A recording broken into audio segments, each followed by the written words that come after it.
Greeting. I see there's one person here. That's fine. There's a saying: if you have one, you have enough. Yes, I did. So just a minute. Excuse me 1 second.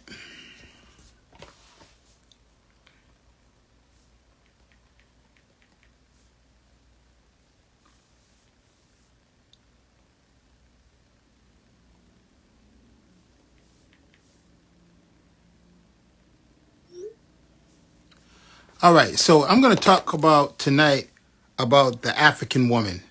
The African woman, her importance, and why is she being targeted right now? Because right now we are in a desperate time.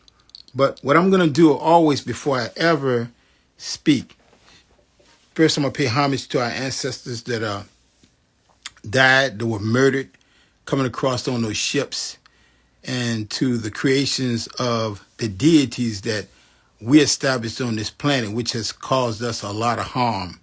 And so, but before I do that, I'm going to always talk about a few books. So I have 1, 2, 3, 4, 5 books I'm going to touch on. The first book I'm going to touch on is this one here. I think I mentioned it before. I'm not going to go into much detail.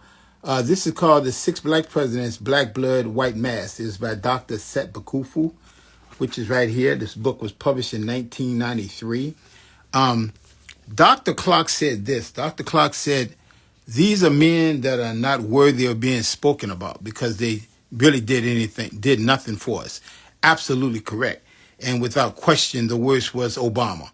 Obama is the worst. He deceived us the most, and that's another story. I even have a presentation on him. Next, you have African Glory. African Glory is yet another book. This covers the three popes and the early history of those Europeans and how they pillaged everything around the world that was African in an attempt to destroy all the knowledge of us. Next, 100 Years of Lynchings. This book came out by Ralph Ginsberg. It is actually articles that were taken from newspapers. Good white folk during the latter part of the 19th century going into the 20th century, they would attend church on Sunday and they had a picnic. They would pick, the N-word, and they would have a lynch party. So these are some of the news stories. And in the back of the book, it has the states and all the lynches that took place in each state. I recommend strongly that everyone get a copy of this book. Weevils in the Wheat. Weevils in the Wheat. This is a book I had when I was working as an undergrad at Virginia State University, and this is called The Slave Narratives. What took place, it was a black man, I cannot think of his name right now, during the Great Depression of 1929, and afterwards, writers had nothing to do. So what he decided to do was, well, why don't we have the writers go around the country and find all the living ex-slaves and interview them? And they did, and they compiled this book. Now, many of them were right out of Petersburg, Virginia, where I'm from. So this is definitely a must book for your library. When you get these books, never loan them out because you'll never get them back. And lastly, a book I'm going to speak on very briefly is this book right here, The Plot to Kill King by William Pepper. Now, Pepper is very interesting because Pepper was with Dr. King for the last year of his life. I think it was just the last year. And in that time, Pepper has said in this book right here I hold in my hand that he felt it is his fault that Dr. King was assassinated. And I can agree with that after reading what he said, because Dr. King came on the scene in 1955, 3 years after Brother Malcolm. And, of course, he had a nonviolent movement, and he was talking primarily about all the atrocities that we as a people were experiencing. Well, when he met Pepper, Pepper started him off into the direction of politics. And so one of the things that Dr. King started looking into with the direction of Pepper was running for president of the United States. And this was going to take place with a man by the name of, his name just escaped me. But anyway, it was, I can't think of his name. But anyway, he had been chosen a vice presidential candidate to run with him. And of course, Dr. King would be assassinated based on what Pepper said. That's the reason why he died. In this book also is the transcript of a mock trial that took place that exonerated James Earl Ray. James Earl Ray did not kill Dr. King. James Earl Ray was not even in the city. This is being substantiated. It's undeniable. You can't be debunked whatsoever. So that's just a few of the books. So let's get into the African woman or the black woman. Why is she important? What makes the African woman the most important creation the Creator ever produced and put on this planet? What makes her so special? Why is she the only queen, let me put emphasis on it, the only queen that needs to be recognized? Because that other one that died like 2 months ago of England, those are not queens from England and France, and those are really peasants, thieves, murderers. So they took titles that we had and they used those titles with themselves. As a matter of fact, a good example of that is not Noble Drew Ali, but the most honorable Marcus Garvey. Garvey was the one who self-proclaimed himself as the most honorable Elijah Muhammad, and all those in Congress and all those that you hear use that title are very much aware of this. So this is something that came from Marcus Garvey. So we have been robbed of much, and most of us don't know. So let's stay focused on this African woman. Why is she so important? Because she's the first mother of civilization. Because she's the first doctor, the first nurse. She has to be highly intelligent, and the reason why is because she's the first teacher of the child. She's also the one who healed. She was the one that was going out into the woodline and bringing special herbs back. And Dr. Leila Africa and Dr. Scott Whitaker and Dr. Sabia are but a few who talk about some of these remedies that our African queens actually used to cure us. And it's not to say that the African man did not know, but it was primarily the African woman. So this African woman was very important. So once the Neanderthal or Cro-Magnon man came on the scene from the Caucasus Mountains after his 2,000-year mutation, one of the first things he did when he laid his eyes upon the African woman and African girl, and then they began their genocide of us as a people, they paid close attention to how beautiful that African woman was. So they never had any civility in them, no humanity toward us as a people. So they didn't romance the African woman. They raped the African woman and the African girl, and they produced many children. Now that goes back to the book about the 6 black presidents, because you will have whites and us that call themselves African American dispute this and say that that's not true. Well, I want us to use some critical thinking every time we speak. All the raping that took place during slavery, which was 246 years, really more than that in America, there were no children being produced. There was no condoms back then. There was no spermicide back then. So you're telling me all that sperm deposited into those African girls and women didn't produce any children that, as today we call mulattoes? We have to critically think. But I call this the naive nation. This is America, without question. This is the most vacuous nation of people ever. You can't find a people more ignorant than here. You can tell them basically anything and they believe it. Don't want to stop and ask any questions. They're just going to accept the story. So let's stay focused on this African woman. So once the enslavement took place, and by the way, it was the Muslims, that other version of Muslims, that came and started this, the Arabs. And from there, it went into, which would be the European, which is the second European, because the first Europe is the one that was of African descent, which is primarily the Grimaldi people. So their bones are found in most of the museums throughout Europe. So the Europeans are not in denial of the history of us there. It's America that has a problem. So that being said, we must stop for a minute because we have to talk about this just for a hot second because it does tie in with what I'm talking about. So we're still being taught in school, our children, our grandchildren are still being taught about these pilgrims. But there was only 100 to 102 pilgrims. Most of the historians, black and white alike, have agreed with that. So if we're using critical thinking, is it possible that you can get almost 60 million people from 100 to 102 people? Critical thinking. So where did those majority of white Europeans come from? They came from a prison called Newgate. Now, Newgate existed 1188 to 1902. That's when it was shut down. 1904 is when it was demolished. It was in England, and it was at the corner of Newgate and Bailey Street. That's where it was found. And some of the most hardened criminals were found in that prison. As a matter of fact, one person in their history, Dr. Johnson, made the statement, that's the least we could have done for them. In other words, he felt that death was deserving of all of them that were in there. So what they started to do because of the overcrowding, they started deporting them to America. And so while they were here in America, they were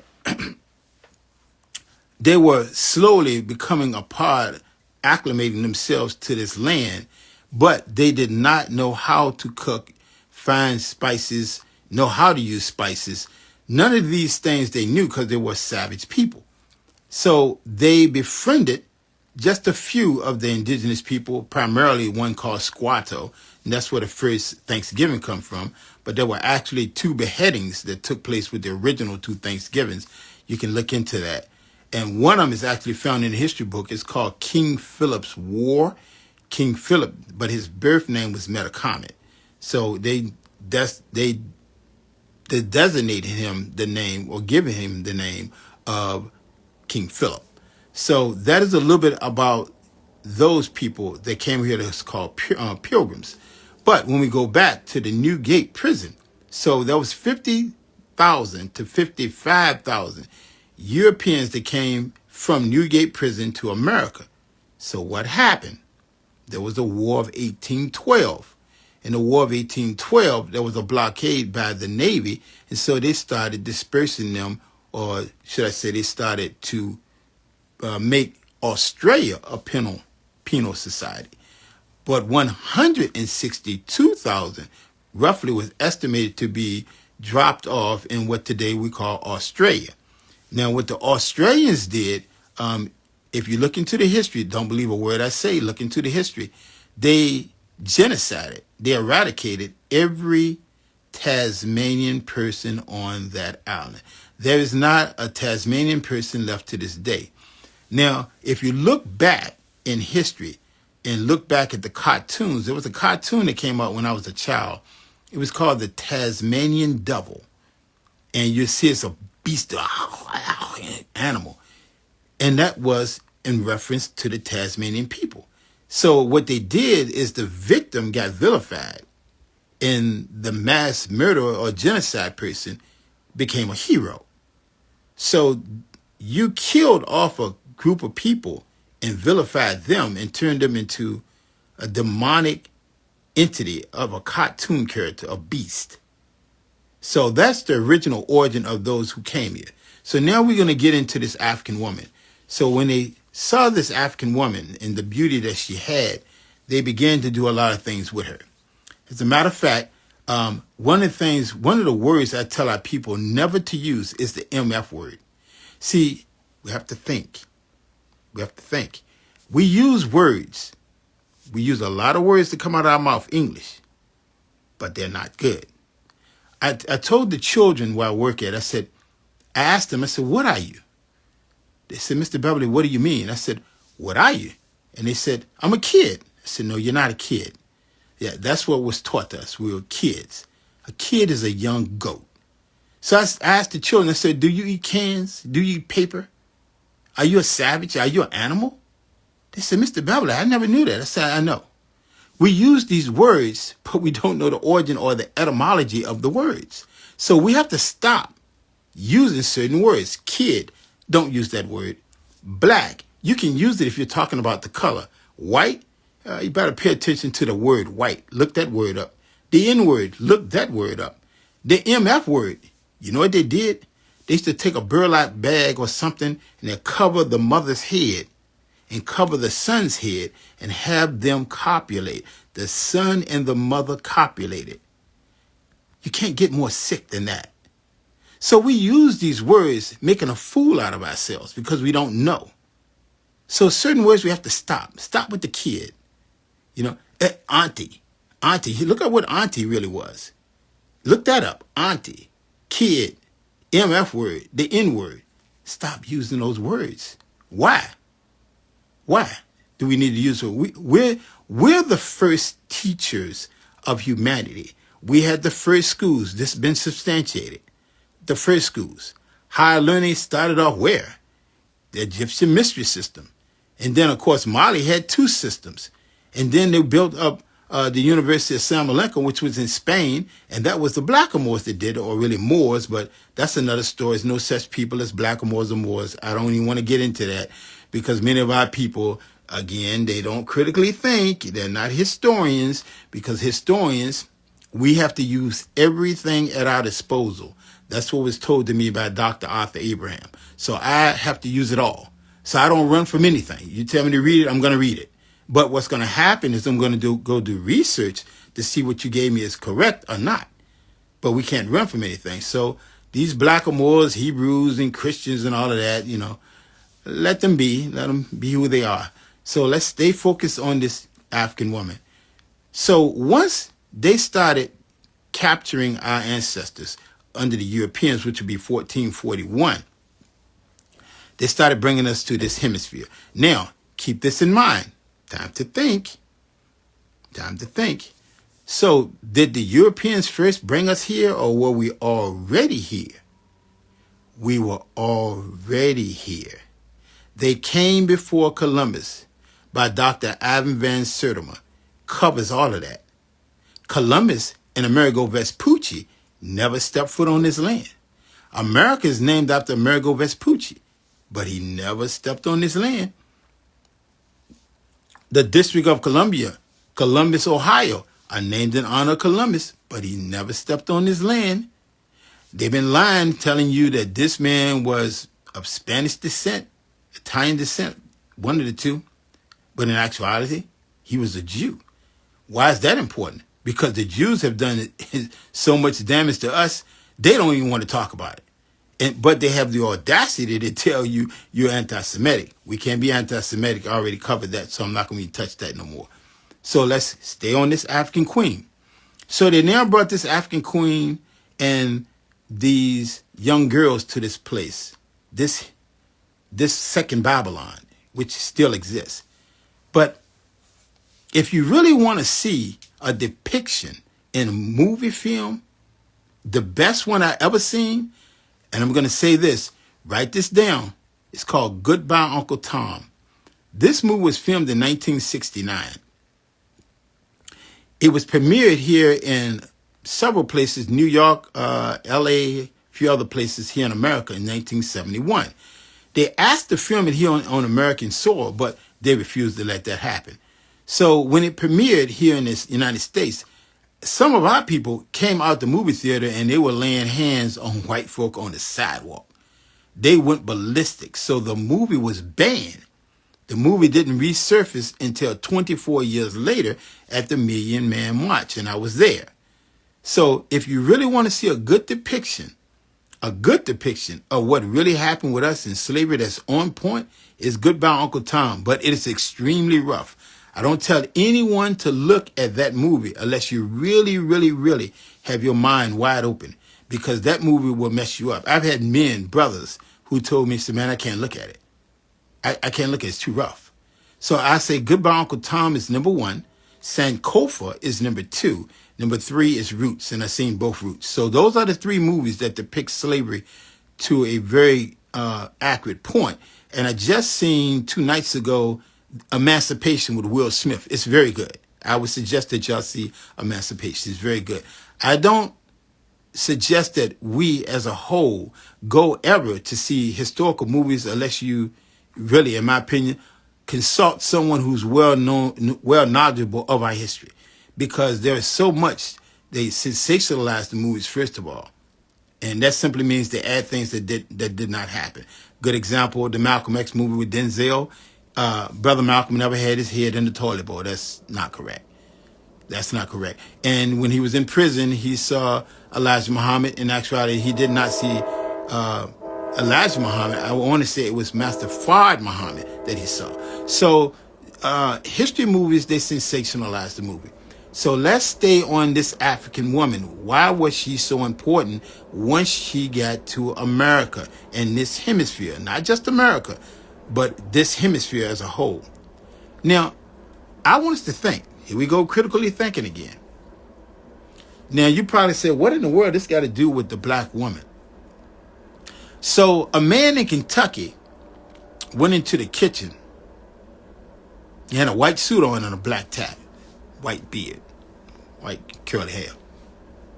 And he found 11 herbs and spices and fried some chicken. Now, I want us to think. The only time ever white men went into the kitchen, it was for two reasons. There was only two reasons the white man or master went into the kitchen. Number one, he was going in there to taste the food that he had the black girls and black women cook. And number two, he went in there to rape. And let me say that again. There's only two reasons they went in that kitchen. They went in that kitchen to taste the food, or they was in there to rape. So imagine now a white man standing over a stove frying some chicken. And aren't they the ones that like their meat and rare? That's blood, by the way, running on the plate. So you know we would not have eaten that chicken because there's blood running all over the plate. I just want to think. So why does this have anything to do, or what does this have to do with the black woman? It was the black woman and the black girls in the kitchen. And it was Mammy that was running the plantation house. Now, here's something I want y'all to do. Don't believe me, look it up yourself. Slavery was in the North. Slavery was in the North before it blew up in the South. They don't want to tell you that. It was in the northern states. Look it up. Look it up for yourself. So they were hypocrites. They've always been hypocrites. So the African woman, Mammy, was running the house. Why? Because she knew how to give birth. She knew which herbs to get to spice up food. She knew what to get out there that could kill you. So they had to make sure that a Mammy was running the plantation house. And Mammy made sure everybody in that house was well taken care of.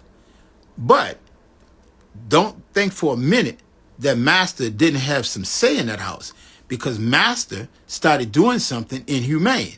African people did not touch pork until we got here. And they would take it out. And as Brother Malcolm said, look at how they did us as a people. They told us to clean out the inside and gave us the guts, which we call chitlins, which smells horrible. And I remember as a child cleaning them. It's the nastiest thing you ever want to see and smell. I used to clean them out. It's nasty. And so we were eating that. So they had us on a different type of diet. But whenever we got sick, who was the one that took care of the slaves on the plantation as well as in that house? It was Mammy. So contrary to what you see in the movies, this big black woman walking around and she was ignorant, she wasn't ignorant at all. She was the most intelligent one on the plantation. Dr. Clark told a story about an African ancestor named Mary Thomas, and she was on the Danish West Indies. And her master was buying her parasols and fine clothes in France and having those clothes brought to her, and she had a parasol and had someone walking her around. Imagine this now, an African woman, that's property, being treated like she's an aristocrat or white woman. So those out in the field decided they were going to kill the master and everybody in the house. So they went to her and they said to her, "Hey, We're going to kill everybody in the house. We want to know if you're down with us or not. Because we're going to come in there and cut his throat.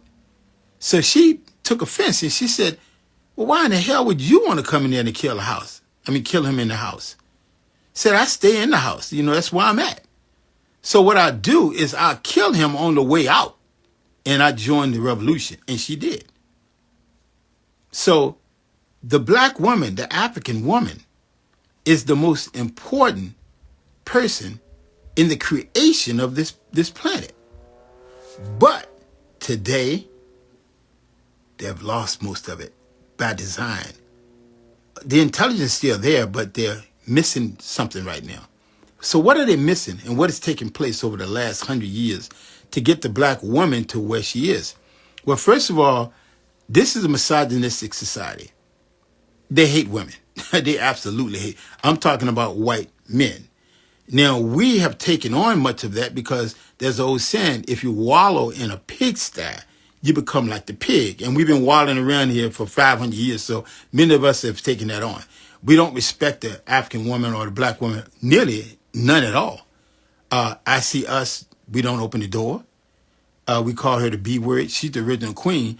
And what's funny is many of us are crossing over and marrying the white woman, which is a slap in the African woman's face. Oh, well, she talks too much. Yeah, she's supposed to. She's supposed to. She's strength. She's strength. Don't forget now, she's giving life to a child or children. She's the first teacher. So white America figured this out. That's the foundation of the African people. It's that African woman. Well, what are we going to do about it? Well, we have to give her some things. Well, we have all the money because we enslaved them and we're not going to give them any of that money. So we're going to dangle ourselves out in front of them like a carrot and they're going to take the bait, which many of them have. Kamala Harris is such an embarrassment because she done it. Several of them have done it. And don't forget, Condoleezza Rice is still around. She done it. So there's many. So what they did is they divided us.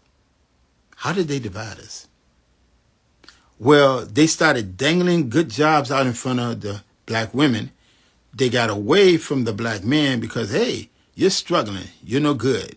This and that. They took the bait.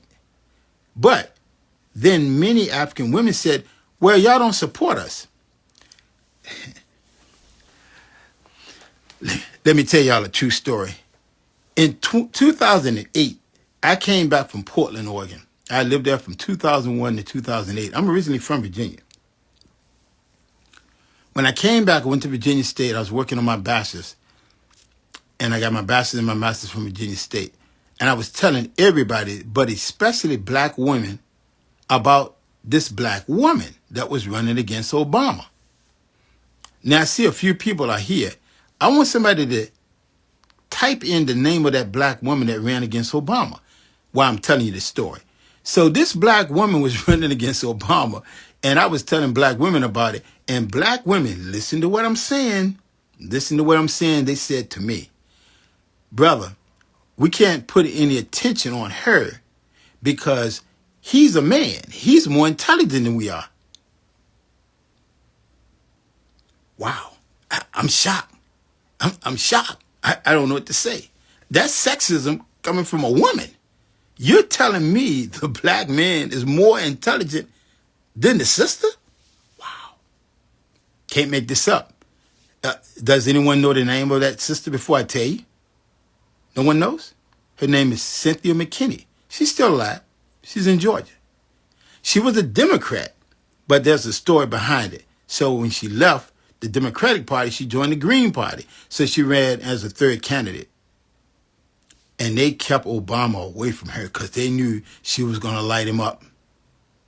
She was going to light him up. So, for those who say that black men don't support the African woman, that's not true. Well, put it this way.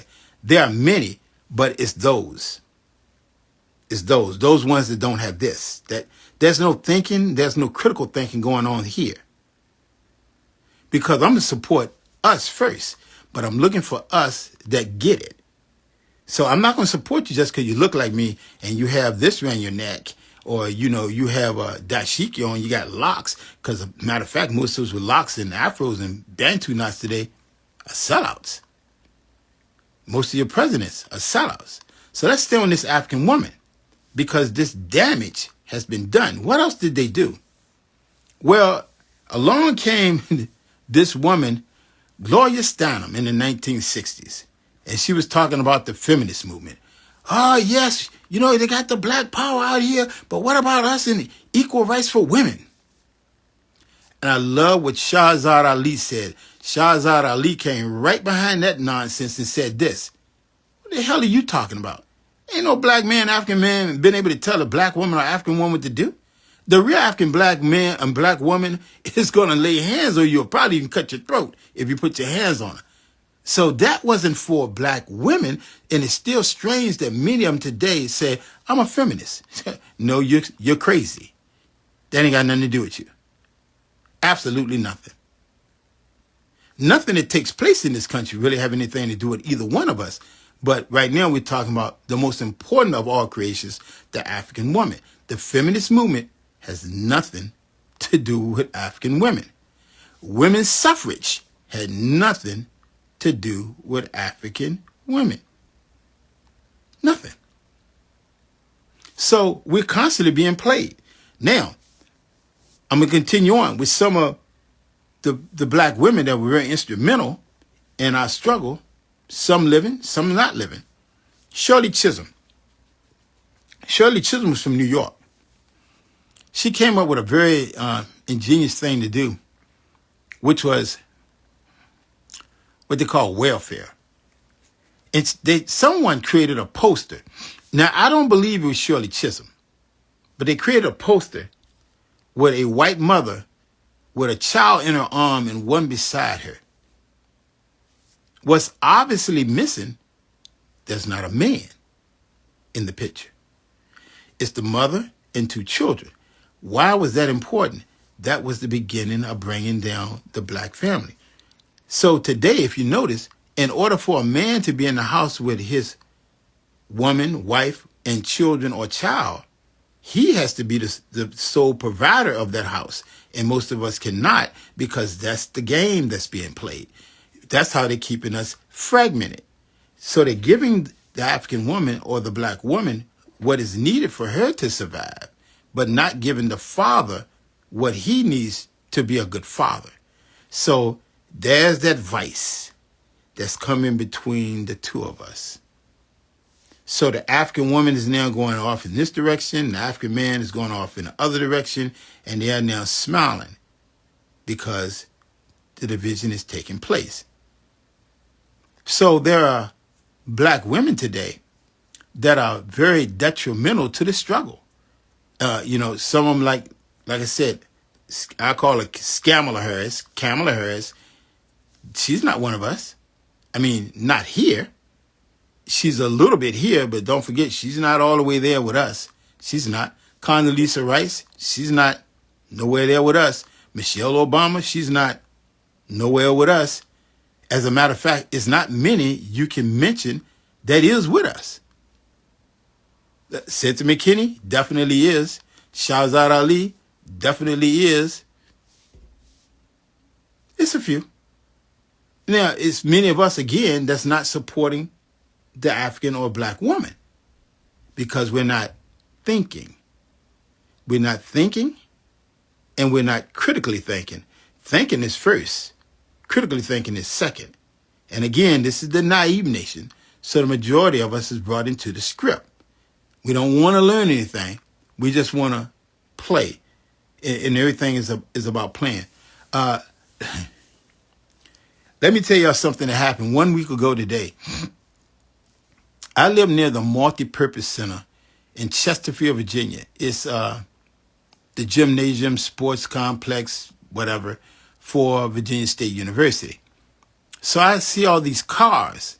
I had never seen this many cars at this building. The parking lot was packed. So I asked this family, it was a mother, father, and two sons. And the reason I know that because when I rolled my window down and spoke to them, The mother was in the front, and I simply asked, "What's taking place in there tonight?" She looked at me and walked away. But the father stopped and said, "We're taking our sons to something. It's a surprise." I said, "Oh, okay." But he never told me what it was. But all these people are lined up. So I drive about another block, and I see these two older black women, where I say middle age. And I asked them, "What's taking place in here?" She said, "Wrestling is going on." Wrestling? WWE wrestling. Here's my point. We would spend $40, $50, $60, $70 for something fake, because wrestling is fake, by the way. I know because I found it a long time ago. A long time ago, I found it's fake. But we won't spend $10, $15, or $20 to hear a scholar who's well learned on what their discipline is. We have a problem with that. We're not thinking right now. We're really not thinking. Now, let's continue on with this African woman. Let me show you some of the things she's done in just America. Did y'all know that we had a bank? What a bank? It was called the Freedmen's Bank. See, Lincoln, by the way, he was a mulatto and he was racist. Ain't that something? He was mixed and he was a racist. And what he did is they set up what was called the Freedmen's Bureau. Now, the Freedmen's Bureau is supposed to take care of all African people that were enslaved, make sure they had provisions to survive. So they had the bank. Now, let me show you how shrewd this country is. I tell our people all the time, people ask me, say, "Is there anything good you can say about America?" I said, "No." I don't even hesitate. I said, "No, it's not." It's absolutely nothing. And I'm going to show you why I say that. Let's go to Lincoln. Lincoln is called the Great Emancipator. Really. We all know what about January 1st, 1863. I'm not going to tell y'all what this one is. Come and see if anyone can find out. I want you to find out what happened on December the 31st, 1862. One day before the Emancipation Proclamation, Lincoln did something to hurt us. Find out what he did. December 31st, 1862, Lincoln did something. He did a lot of somethings, but this is one that came before the Emancipation Proclamation. So when this bank was established, the Lincoln administration and Andrew Johnson took over as president when Lincoln was assassinated. And Andrew Johnson, by the way, was more bigoted than anything. I mean, he was a Democrat and Lincoln was a Republican. That goes to show you they're not really enemies. They've been playing us, and they've been playing us like a fiddle, and we just going right on along and tap dancing. Yeah, we've been played. So they established this bank. Frederick Douglass put in a couple of thousand. But who was in charge of the money? Who ran the money? The bank. Who was the ones touching the money? The former slave plantation owners were controlling the banks. They took all our ancestors' money. Took all of it. Who went to prison? No one. So what does that have to do with black women? Black women started doing this. I didn't understand it as a child. I saw my mother used to do this all the time. "Mama, you got a dollar?" Mama would turn around and she came back. In her hand, she got a dollar. Where'd she get the dollar from? Is she a magician? Where'd she get the dollar from? So, maybe the next day or 2 days later, "Mama, can I get $2? She turned her back. She got $2 in her hand. Where's this money coming from? Well, because our ancestors did not trust the banking system, the women started putting their money in their bra. And some still do it to this day. Ask some of the ones 60 on up, they'll tell you about it. The men would burn it in a can out in the backyard or out in the woods because they didn't trust the banks. And most of the banks today, you know how they got wealthy? They got wealthy because of slavery. Bank of America, slavery. Wells Fargo, slavery. CSX Railroad, slavery. The American government, slavery. Everything about America runs back to slavery. And it goes back to that African woman because she was instrumental in building all of it. Not that she was a willing participant. She didn't know, just as we didn't know. That's why Brother Malcolm said, we had those in the house and we had those out in the field. And we still have those. But it's a lot more now in that house, where the house is burnt down, by the way. So the house Malcolm talked about, that's burnt to the ground. It's just the foundation. So in other words, it's pretty much done. Because the backbone of America is us. We're the strength. We're the strength of it. But we just don't know. I always say this. We're the most intelligent people on the planet. But right now, we're just not acting like it. We're not acting like it. And we're not thinking. We're not thinking. And right now, World War III is already going on. And we're not thinking. It ain't been broadcast on the news because it's going to be two World War IIIs. The first one is going to be the one where the militaries around the world are going to fight each other. That one hasn't started yet. So what World War III am I talking about? The genocide, the eradication of us has already started. We sleeping. So again, African men, we're going this way. African women, they're going that way. When we should be coming this way.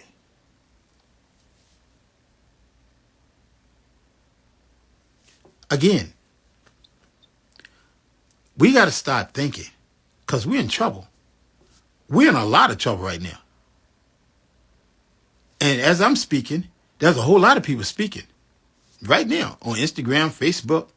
And I be looking at TikTok and I be looking at it and I'm like, wow, some of the stuff I hear is beyond ridiculous. But somewhere we got to come together because we're in trouble. And if we as adults are in trouble, well, what is the condition of the children? And again, the first teacher of the children is that African woman. So we have got to get ourselves together, and we got to get ourselves together real quick because the children are in a lot of trouble. Excuse me. For those of you that are listening to me right now, here's something I want you to do this week. If you got a child or a grandchild, go to the school.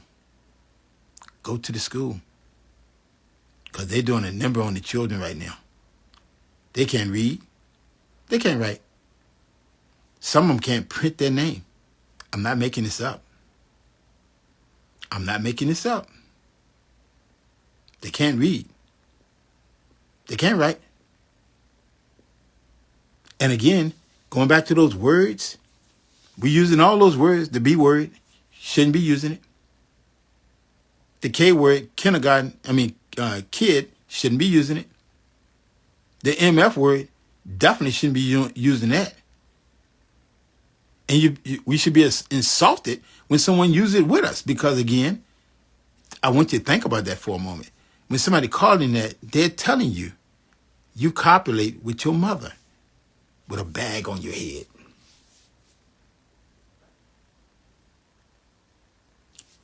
Again, we're the most intelligent people on the planet.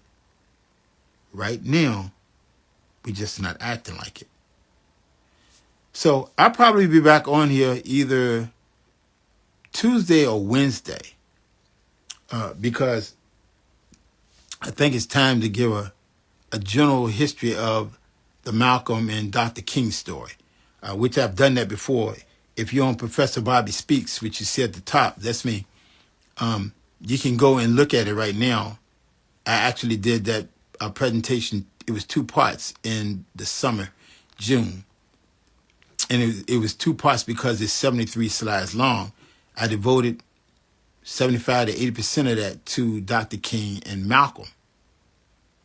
And the reason why, because those were the 2 giants of that 60s movement. So I'm going to talk a little bit about I'm going to talk a lot about Dr. King and Malcolm, just them 2, on either Tuesday or Wednesday. So I hope that you'll be there and make sure others be here too to hear this, because not many of us, like I said, telling the unedited version of our story. So with that, I'd like to thank everybody for being there, and I'd like to salute you with all of the African greetings that we have. And like I said, I don't say hell or low because hell is low. And this is hell that we live in right here. Every day is hell. So with that, I'm going to say peace. I'm going to say shalom. Assalamu alaikum to all the family. And I see y'all real soon, Tuesday. All right. Peace.